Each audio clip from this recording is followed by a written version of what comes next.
The IMC Podcast is here to motivate and excite you about reading the Bible while in your corner.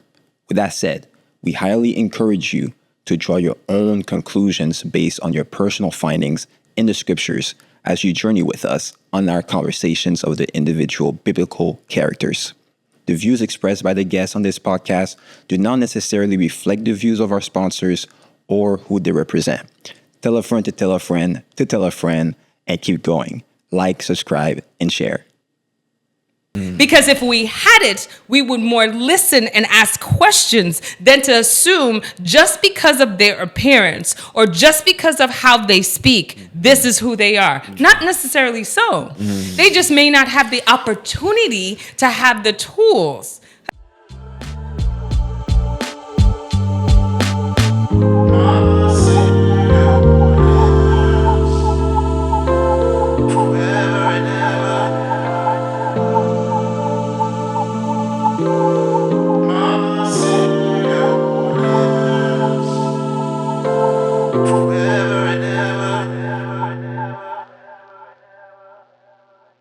Hey everyone, and welcome to the In My Corner podcast, where we explore different biblical characters and stories in order to figure out why their stories played out the way they did. I'm Dee, and with me, my co-host Richard, and our special guest Natasha. She wears a lot of hats. Okay, she's a professor at Andrews University. She's a podcaster. Check out her podcast, MPoweredMe. The link is down below. She is also a mother. And what I missed, there's a lot. Wait a minute. I preach. I'm an author, well-accomplished author. Yes. And so we're CEO. so glad, CEO. So we're so glad to have her on in this episode. And as always, we're going to explore another character that we're really passionate about. Richard. Who's that character? Who's that character? Who's that character? Well, I'm not going to say the name first. But I'm going to say some things about the character. I'm not even going to use pronouns yet. What you going to say about the character? Now, listen. Imagine you find yourself in a place where you don't see family in a traditional way. But you find yourself in a place where you don't find freedom. In a way, you're not in your homeland. You're in a place where you have mentors, but of course that mentor is a person that you've tried every possible best to follow the footsteps. But it gets to a point where you have to be away from him for some time. But yet, because of who you are and the principles you were taught by that person, you decided to keep what they taught you and still stayed in touch with the person, even though your status got elevated. Well, today's character is this beautiful, incredible woman, Esther. And because of what she chose to stand for, she saved her people. Listen, so before he said the name, I was like, that's a whole lot of people in the Bible. Let's just be real. That's a lot of people in the Bible, right? Yeah. But, you know, Esther's has become one of my favorite books of the Bible, as well as one of my favorite people that I've come to grow and love for so many reasons. Her and James. I like James because he's like, I'm going to just tell y'all like how I'm going to tell y'all. Yeah. And I don't care what part of your skin don't like it. Yep. But let's get back to the subject at hand. So we got to come back for James. This is Natasha, y'all. Yeah, we got to come back for James. She's coming back for James. She's coming back for James.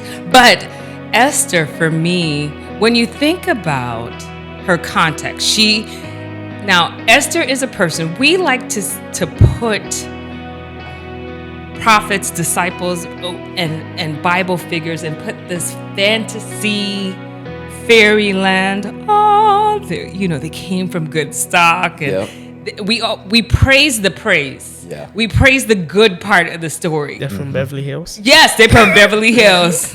90210. Listen, I gotta stay on topic.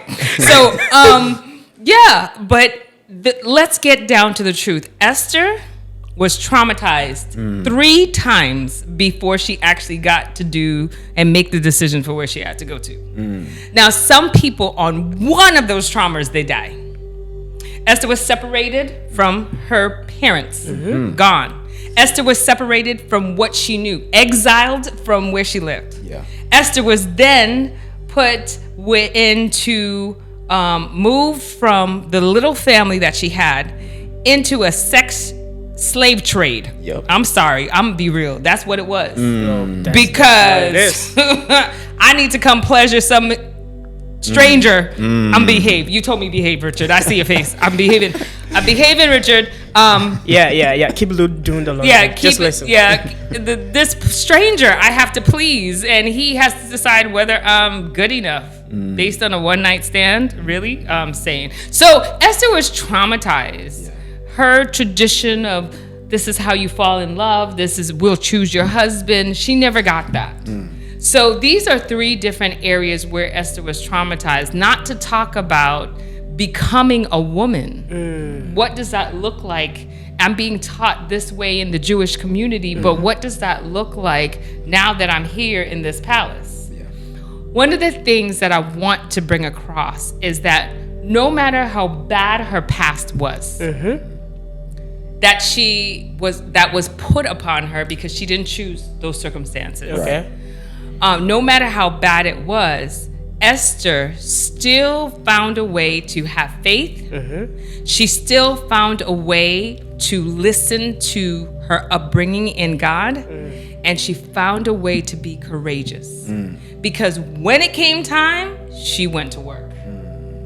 Now, some of us, we go through one of those traumas and we cannot handle it. Yeah. That's that person's personality and character.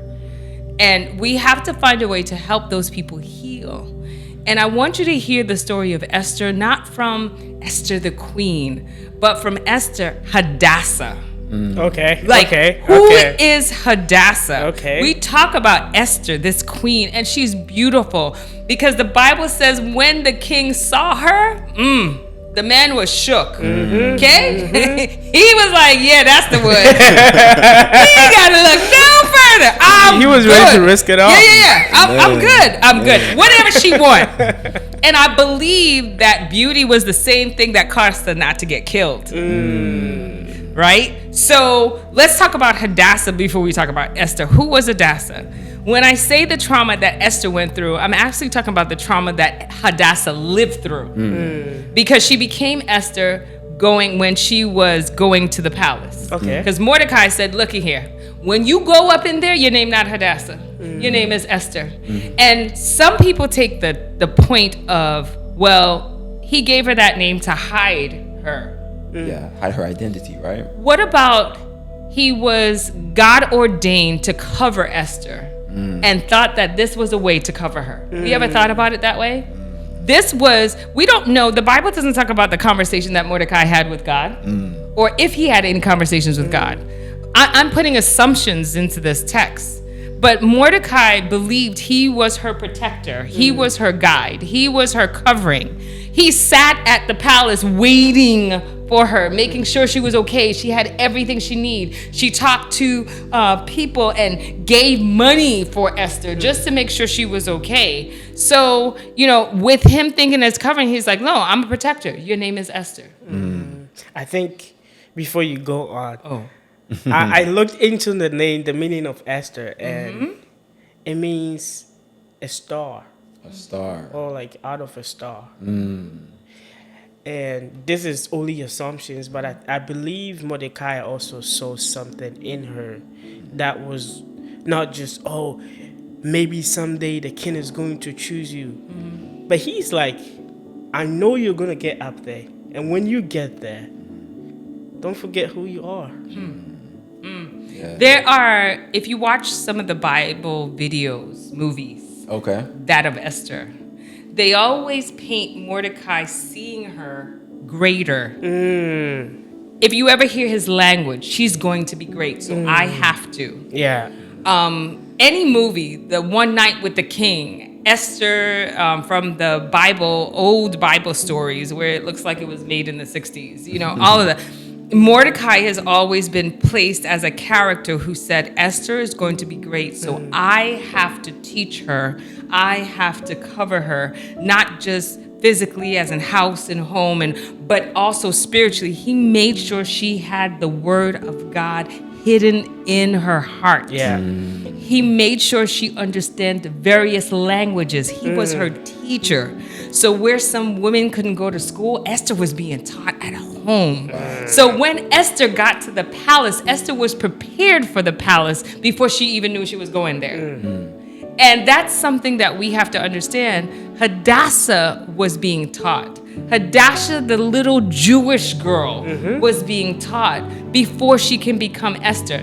Now, that's something that as women we need to pay attention to, because we're always like, I have some women conversations that I get in trouble with. And I'm going to just say right now. She's not snitching. She's not snitching. She's just saying her business, right? You're going to be mad. Yeah. But they say, why not me? You know, I'm queen. I'm acting like a queen. No, you're not acting like a queen. First of all, you're emotionally unaware of who you are. And you're so traumatized that you don't understand the brokenness that you have and that you're spreading it around people. Wow. So you dress well.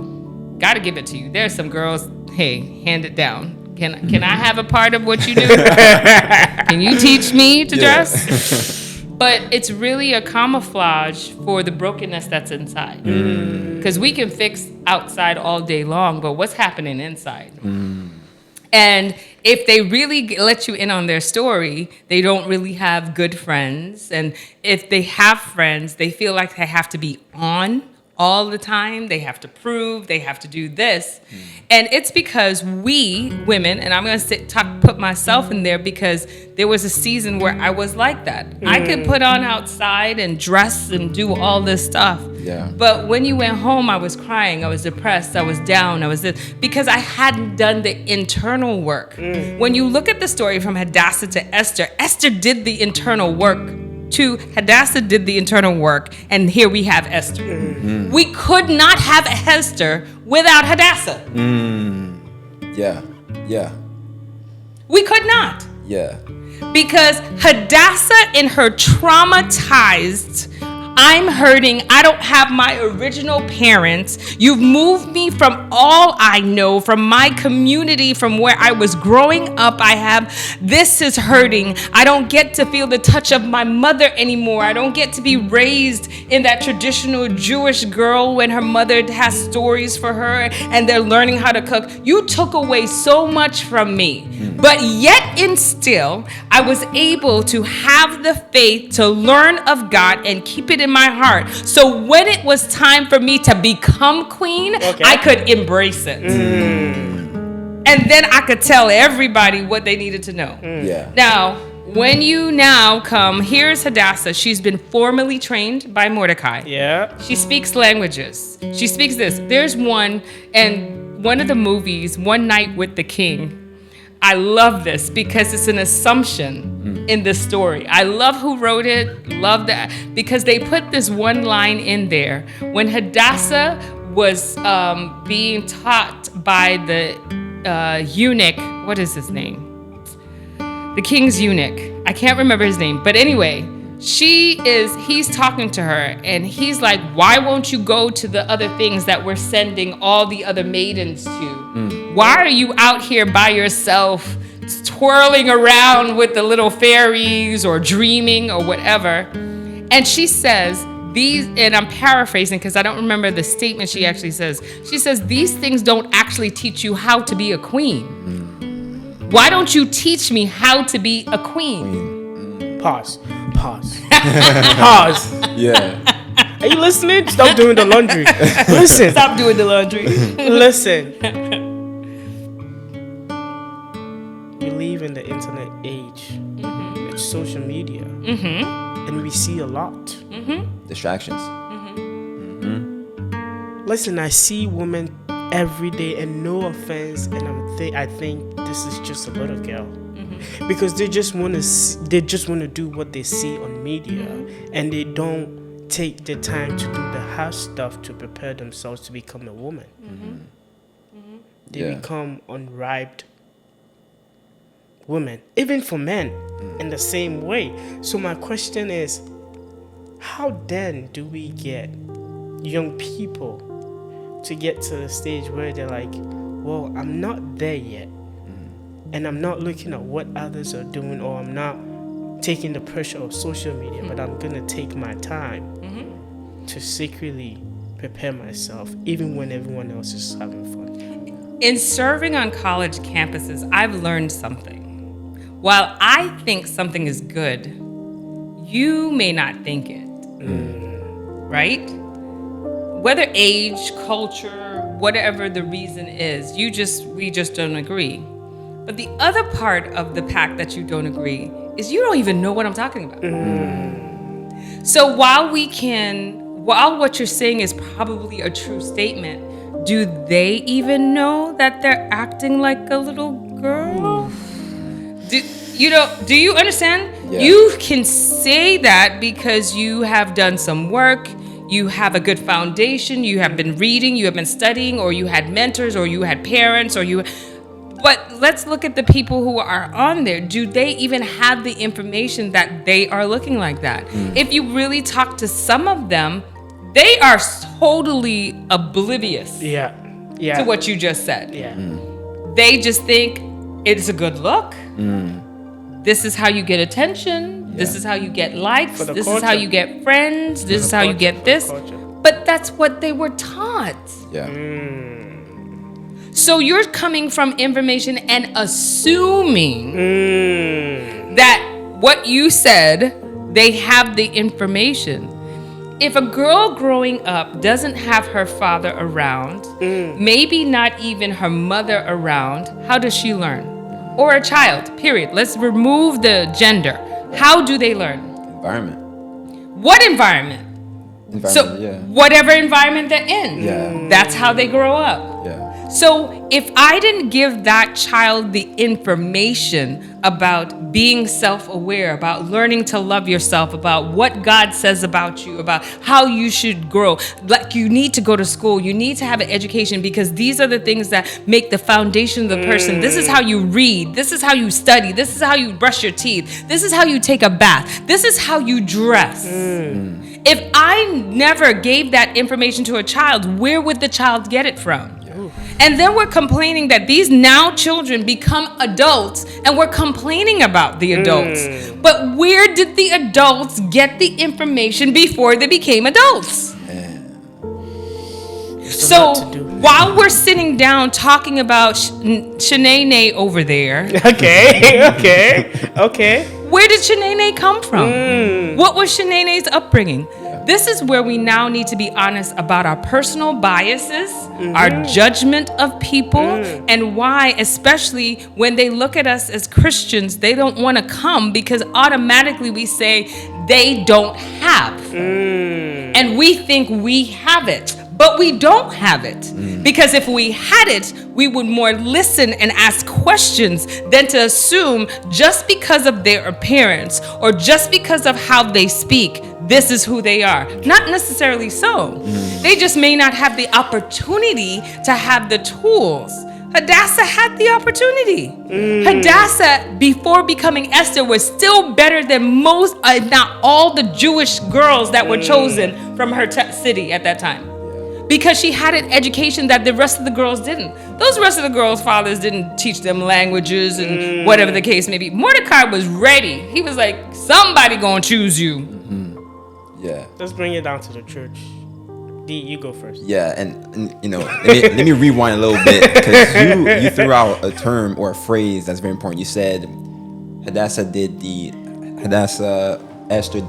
internal work. Yes. Right? Break that down for us, because how does that even look like? When I'm making some assumptions here that the Bible does not spell out, and the assumptions is that she was raised by Mordecai, who gave her emotional, foundational tools to become Esther. Got you. The internal work means this hurts, but this is how I process it. So I'm going to let you know that I'm hurting, and you're going to show me how to work out that hurt. I believe that she had that relationship with Mordecai. Okay. I believe she had the relationship with Mordecai to say, Jesus is the answer, but why? I believe she had those conversations that we would love to have with some of our parents, our mentors, and say, I like a guy, right? How do we go from there? And I'm 12 years old. Yeah. First thing, no. No. That's an education in itself.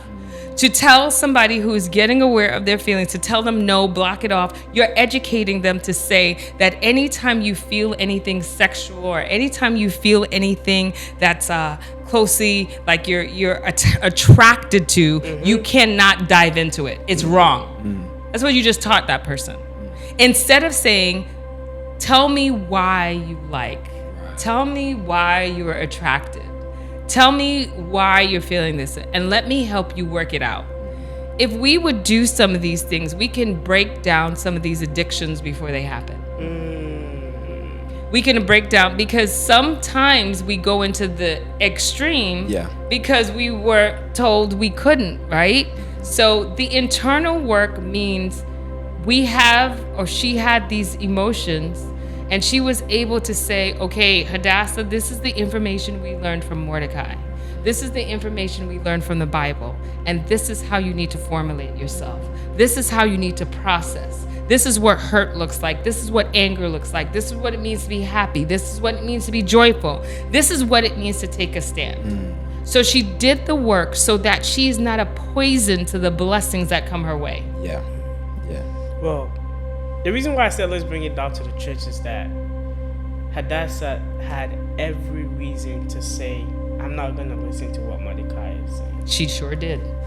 And Mordecai, in the other way around, had every reason to say, well, we're all not in our homeland. Yes. So why should I even give 2 cents about you? Yes, she did.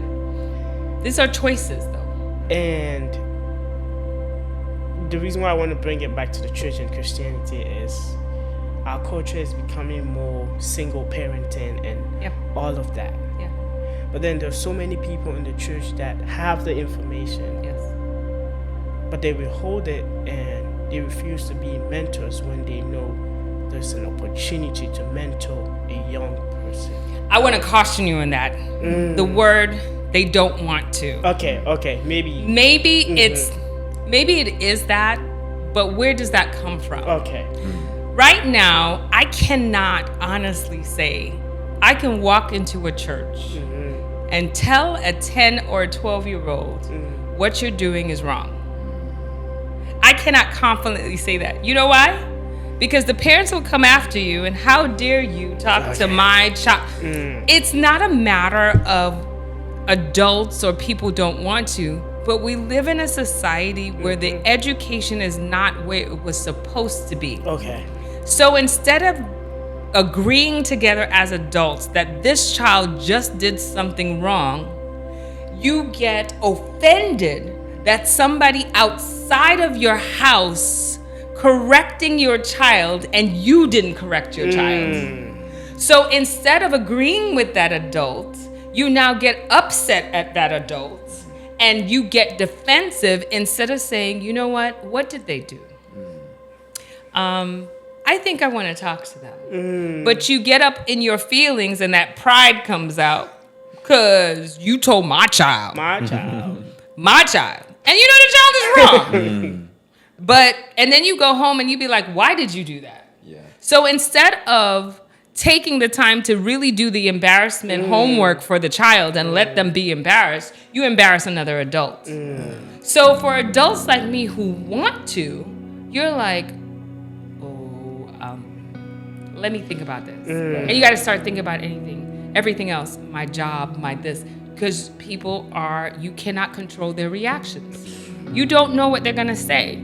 So it's not of a lack of. So with everything, there is prayer. So if I see that as a person, right then I'm praying, Jesus, the situation don't look right now. This child ain't acting like a child of God. Yeah. What would you like me to do? Literally. because there's nothing that we can not do without God. Everything, I believe, you getting up in the morning, you need to say, God, help me. God, guide me. God, this. So it's not a matter of not wanting to. We want to. So many of us want to. We want to tell that 16-year-old, you don't need to dress that way. We want to. But do you have the relationship with that child to say that? That's dumb. Do you have the relationship with that parents to have that conversation? I think that's a big part of it as well.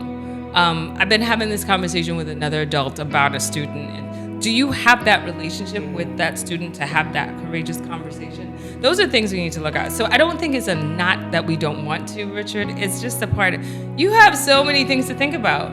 When we were growing up, I could get in trouble at church, and I could guarantee you when I went home, I was in trouble at home. You know, when we're talking, one of the things I was taught, because I grew up with my grandparents, and they would tell me stories, and they said, if you went to school and you did something bad and the teacher whipped you, your mom or your dad would take you back to the school for the teacher to whoop you more. Oh, mercy. Because, first of all, why did you not do your homework? Or why did you mess up at school?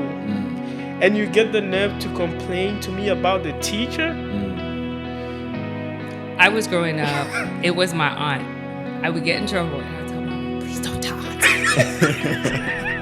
Don't tell Auntie. Please don't tell Auntie. And it's not that she was the beating type. It's the talking type. It's like, oh no. You would prefer beating. Yeah. Please don't tell Auntie. I'm be talked about Jesus and all this stuff. And oh my God. I used to hate it. And then when I got in trouble, she'd make sure I go to her house first before she come and pick me up. And my mom was a single mom, and I used to hate it. Now I so value that. I miss that. I wish she was still here, alive.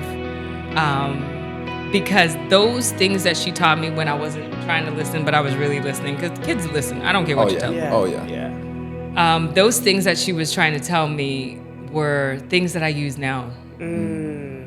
So, you know, like she wasn't the spanking talk type, but I was like, oh. Yeah. And Jimmy Swaggart was playing in the background. You know, Mercy. I talk about this, and she would go on, and she would, you know, Lord my God, she would say, Lord my God, she would say in her tongue. And it would go in there. But, you know, I feel like if I were to put her as a Bible character, she was Hadassah's Mordecai. And I think we missed that collaboration between parents and community. Yeah. And that's what would break down some of these things that are happening in our community. We don't have that anymore. I remember growing up, my physician, who was my doctor, went to my church. My teachers went to my church because I went to church school. The guy in the corner who owned the store went to the church. So there wasn't many places, and I lived in Brooklyn, New York, by the way. Back then, that I couldn't, Mom wouldn't, you know, she would find out. Like, what, do you have a camera everywhere? What? And my mom was a single mom. So it was the community who helped raise me. That's huge. Yeah, we don't have that anymore. Bring us back to what you were saying before we kind of deviated from this. So we have talked about Hadassah and the upbringing of Hadassah and the teaching and the tutelage and the knowledge of Hadassah before Hadassah went to be queen, Esther. Now, the other part of this, you know, we talked about not doing the internal work because you got to be prepared. One of the things that some single women bring up when they're talking about getting ready for marriage is Esther. And here's where I might get in trouble again, and I'm okay with that. I have to say, Esther was prepared for 1 year. And a lot of females are not thinking about this. They're probably in relationships, or if they're not in relationships, they're like, I don't understand why I'm not married yet, because you haven't done the work. Esther was prepared for 1 year before she had her one night with the king. Wait, you said 1 year? 1 year. Read the Bible. A one night? For 1 night.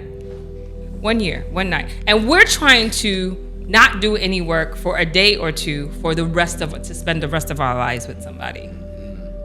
1 year. She was bathed in oils and spoiled and, all the stuff and the garments and you name it, and probably learned other things to be a queen. But for 1 year, what work are you doing to investigate about your past, your family, your dynamics, your career, your investment in yourself, your self-care? How do you take care of your body, your mind, your soul without a man in your life?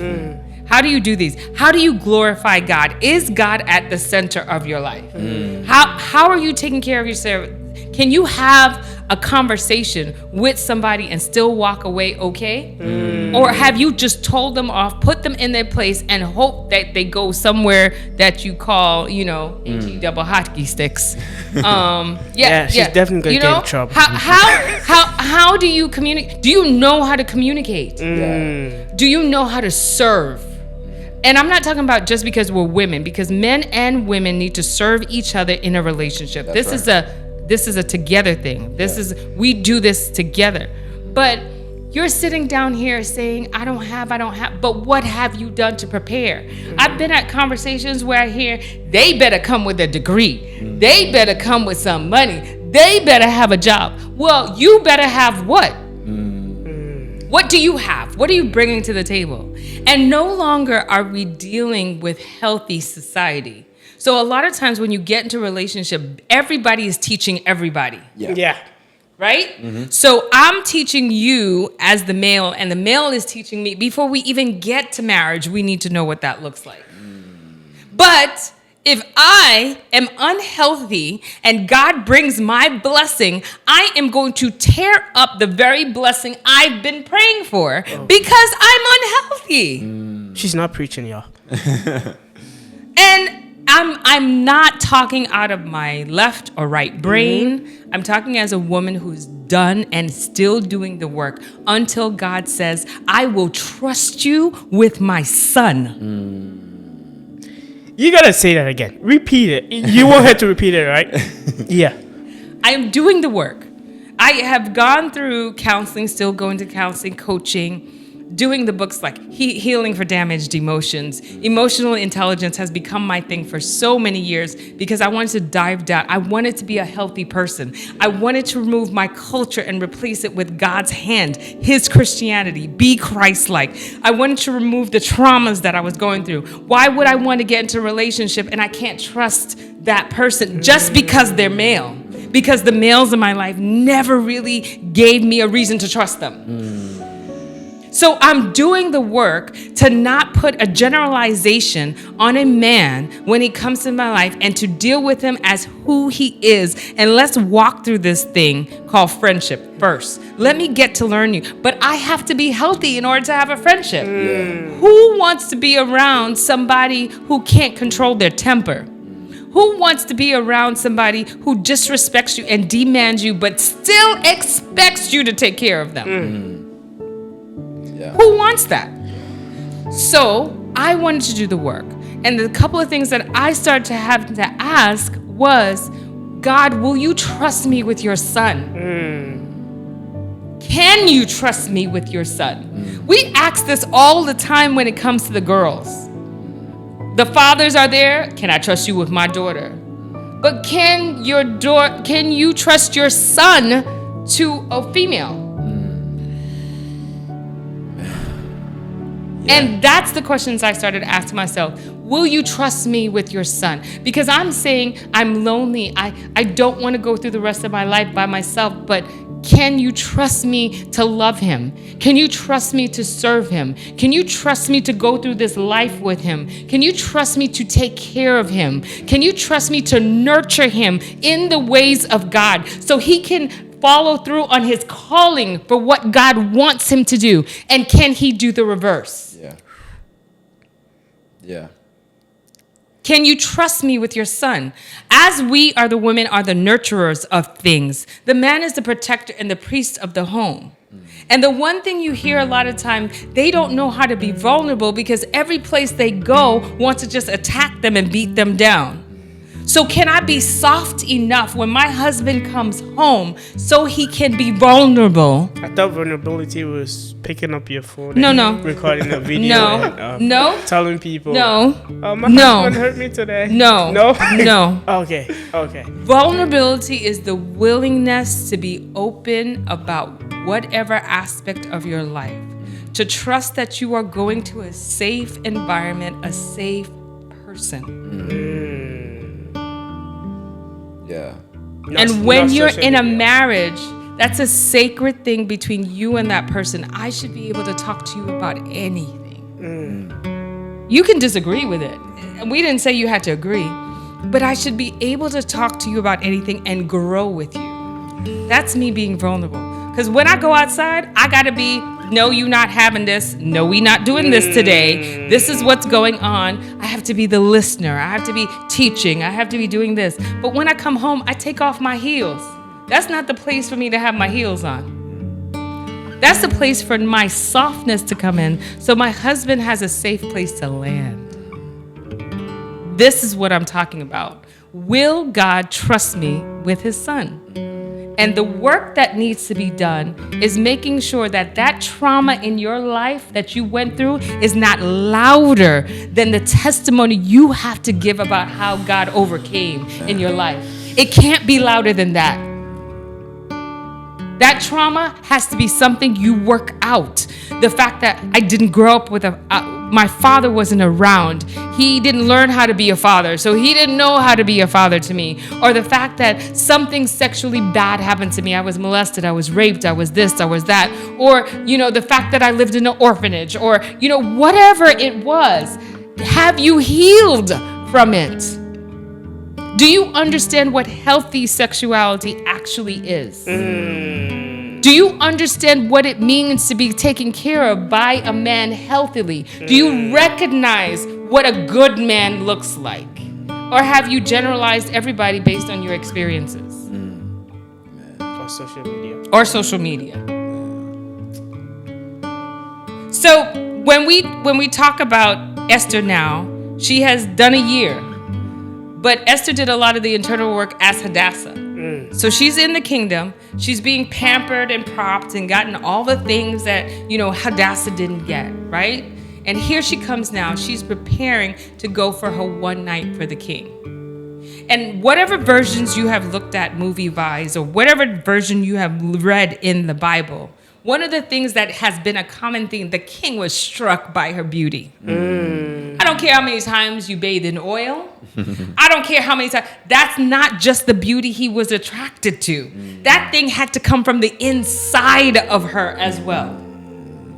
Because what was next? What was to come? He still had to feel that way about her and not kill her. Yeah. Nobody realizes that. It's not just her going to the king to say, I want to feed you. Yeah. That's not what it was. It was the fact that he was more than attracted to her. There was something inside of Esther that was drawing him to her. And that's not something that you can externally take care of. There's not enough peels or mask or waxing or clothes or whatever can do that. That's internal work. She had a beauty inside of her that made some people mad and made some people want to look. They took care of her. Yeah. The servants wanted to do things for her. Yeah. That's an internal beauty. That's not something you can acquire. Yeah. That's something that takes time, that some people have to notice. There's a God in you. There's a special covering in you. If some people don't know God, they said, there's something positive, something glowing, something coming out of you. That was the biggest part of the beauty of Esther. That's why she won the king. Yeah. It wasn't so much, she had on good clothes and she picked out the right jewelry. Yeah. Or one movie showed that she had this one charm that would take his eye. No. Yeah. She had an inner beauty. I mean, some scholars said the contest was the best of the best. And also, the way of describing beauty wasn't also not just from the outside, but you also had to be a virgin. Listen, so I'm gonna put something out there. You ready? No. I'm ready. Let's go. Okay, let's go. Define virgin. Ooh. Never mind, I wasn't ready. I told you.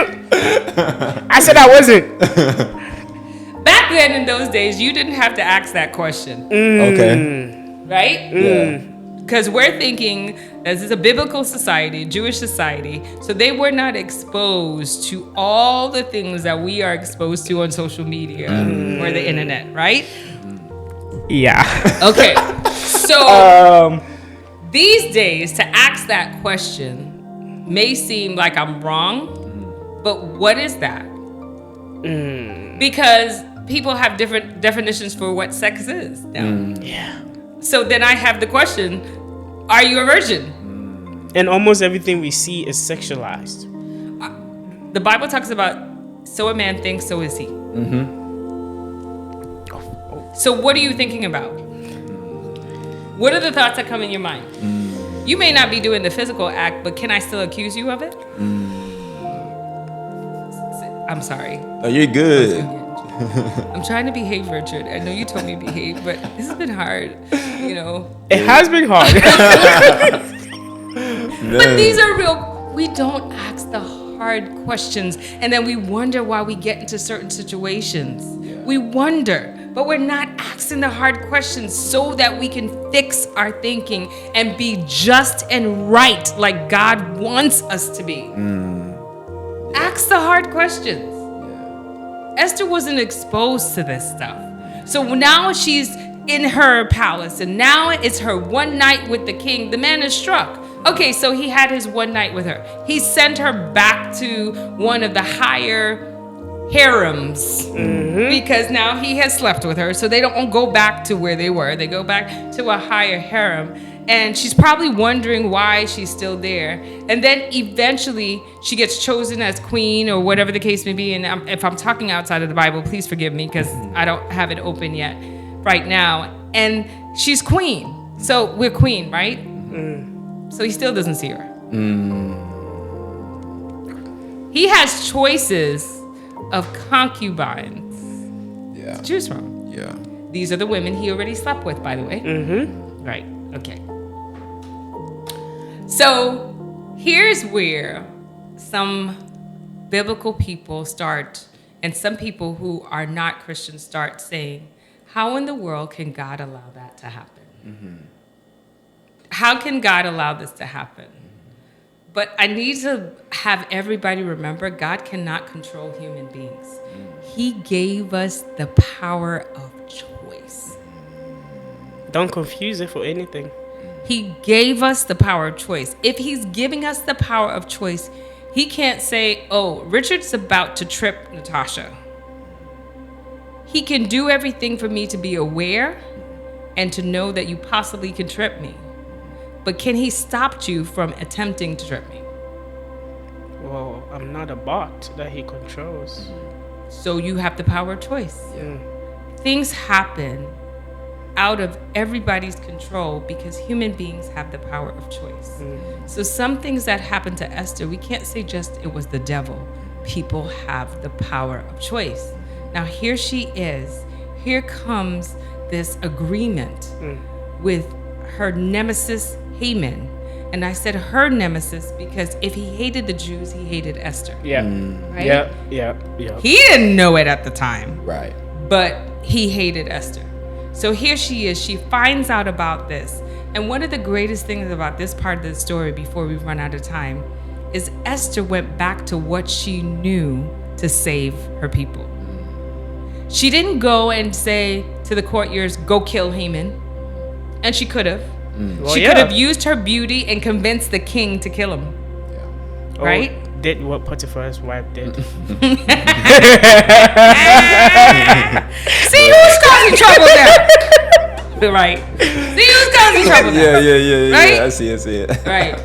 I'm not the only one here. Okay. I'm glad y'all remember that. But here she is. she's in this dismay, and I love this part because this is the part we forget. The community that helped raise you, and let me speak for myself, the community that has allowed me to be at this place at this time at Andrews University is the same community I can call on when something is going on and say, can we get together and pray? It's the same community. Some of them are still alive, some of them have passed away, but knowing that somebody's on your side, knowing that somebody is there to cover you in prayer. I call them Black Ops team. Hey, listen, you don't know their name. You may be sitting right beside them. They may be your family member, but they are praying for me. They are covering me. Yeah. They are wearing out the carpet for me. So Esther went back to her community. Esther went back and she involved her community in one of the hardest circumstances we have. How many times do we get into certain situations and the first thing that we will say is, oh my God, but the next thing that we will do is panic, have anxiety. We will not call for a quorum of prayer. We will start yelling and screaming, what am I going to do? Esther did not do that. She called on her community and said, listen, it's all of us in this together. I may be at a place of leadership. I may be at a role of royalty to do something a little bit more than you can, but I need you in order to get through this. Yeah. Because what I'm about to do, how I'm about to speak truth to power, I need your help. So she went back to her community and everybody got together. Why? Because it was a common thing. Everybody was going to die. Yeah. So the other thing she did is she tried to help people dismay their anxieties and their worries and directed them back to their power of faith. Directed them back to the person who can control and say, no, I will save my people. She didn't use her own stuff. She didn't use the power of the kingdom or royalty or her husband's power. She said, there is a God up in heaven and we need to remember that. He brought me here to this palace. Whether you like the route that I took to get here, he brought me here. So now that I'm here, I'm going to give him his just due and say, listen, you got me here. Now help me get through this. Where's the water? She's on fire. Right? Yeah. So she did it. She got her people together and they got together and prayed. And the thing that I'm still baffled about, with all the trauma you went through, Esther, with all the things in life that you did not have, how in the world did you still stand up and say, if I perish, I perish. I'm going forth. I'm going to go stand. I'm going into the king's palace no matter what. We talked about it. One of those things that happened to Hadassah could have taken any one of us out. Just one. Yeah. Yeah. But the thing that made her courageous, the thing that made her be able to say, I'm gonna do what God would want me to do, is because she took her faith of upbringing. She took the words that she was taught in the foundation. She took her love for God and she says, on these things I will be obedient, and these things I will stand before the king, because he is nothing compared to the King of Kings. So I'm going in there, God, and I'm going in there with you. How many things in your life, whether that big or that small, do you say, I'm going to set aside 7 days, 5 days, 3 days, 2 days, 2 hours, and stay on my knees in prayer and come before you, God, and wait for your instruction. And then I'm going to stand there and I'm going to go do this, and I'm going to go correct that child, or I'm going to go take that exam, or I'm going to go talk to that professor, or I'm going to go talk to my boss and say, in the name of Jesus, I stand before you, and ... needs to happen.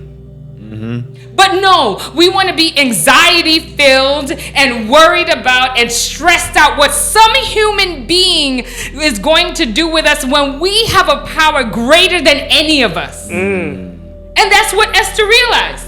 She had a power greater than herself. His name is Jesus. And And no matter what I have gone through, when I have gone through it, how I have gone through it, Jesus is going to take it, and it doesn't matter the outcome. Because God says, for these things you will be persecuted in my name. She was ready. Yep. Because of her relationship with God. We can talk about what Mordecai taught her, but she had to have an individual, intimate relationship with God to say, I will go. Period. It wasn't about turning it back. We talk about Lot's wife. Yeah. And how she turned back and be a pillar of salt. Yeah. But it's a picture for us continually looking back on our past and becoming bitter instead of moving forward. It's a picture. Yeah. It's a story in itself to teach us, stop looking. I remembered when I started, and the first time that my former president called me pastor, he said, you are pastor, Natasha Richards. And I'm looking around and I was like, I ain't go to seminary. I don't have no degree. He's like, I'm going to call you pastor until you get it. And he called me pastor. Publicly, privately, pastor. It started catching on. People started calling me pastor. But then you don't have a degree. So I started learning that I tell myself more negative messages when God is trying to bless me. Like the negative messages get louder and louder and stronger every time God is getting ready to bless me. So I've had to, you talk about the internal work. I don't listen. I don't hear you. And what I do now is I am cards. I have scriptures on my mirror. I have I am sayings that go off every 10 minutes on my phone.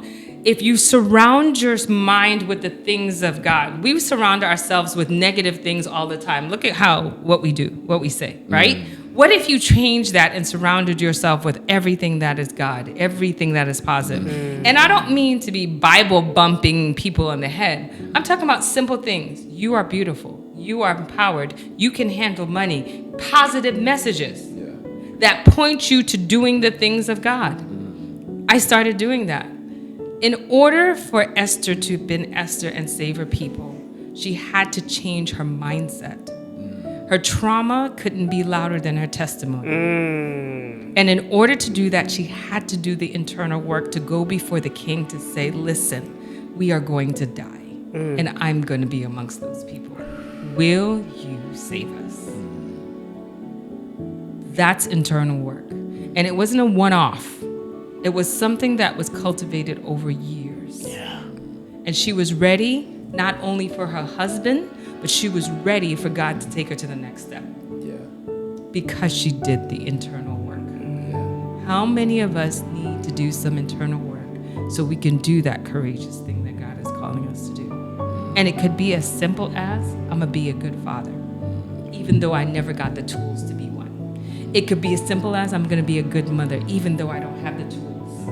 I never got the tools from my own mother to be one. It could be as simple as, I'm going to be an A student, be the first one to graduate out of college, because nobody did it, and we need to do that, and I need to take care of my family. It could be, I'm going to be the great pastor, but I'm going to go to counseling and coaching to make sure that my internal habits, badness, thought process don't poison the very community I am entrusted to serve. Man. D, you're quiet. Man, I only have a question for the audience. Are you ready to do the internal work? Are you ready to do the internal work? If yes, comment down below yes. If no, comment down below no and tell us why.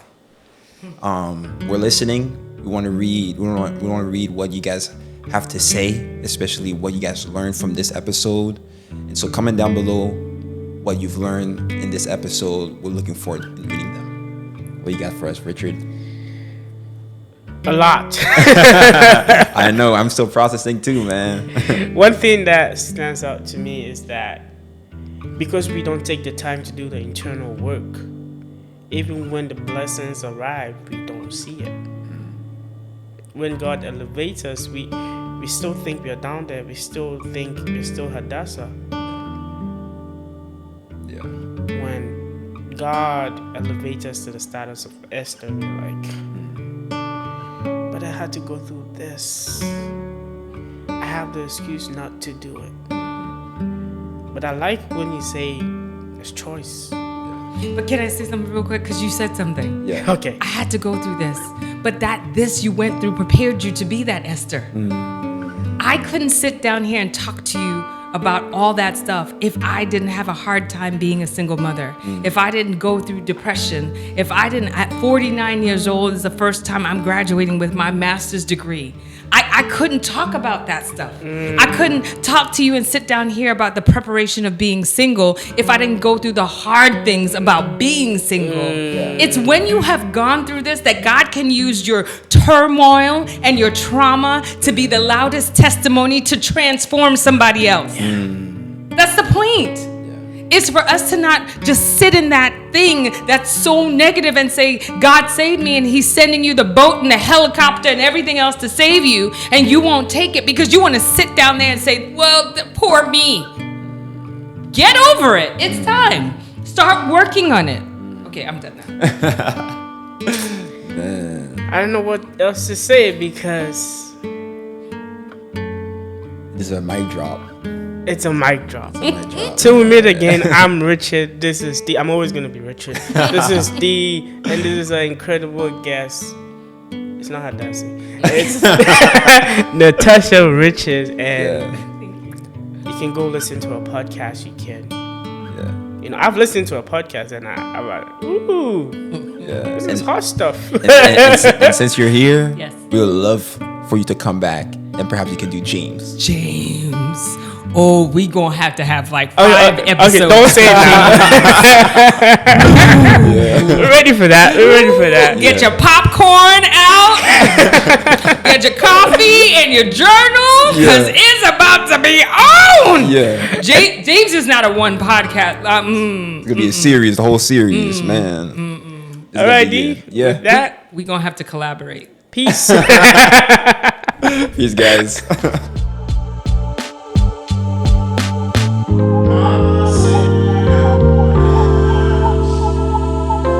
Forever and ever.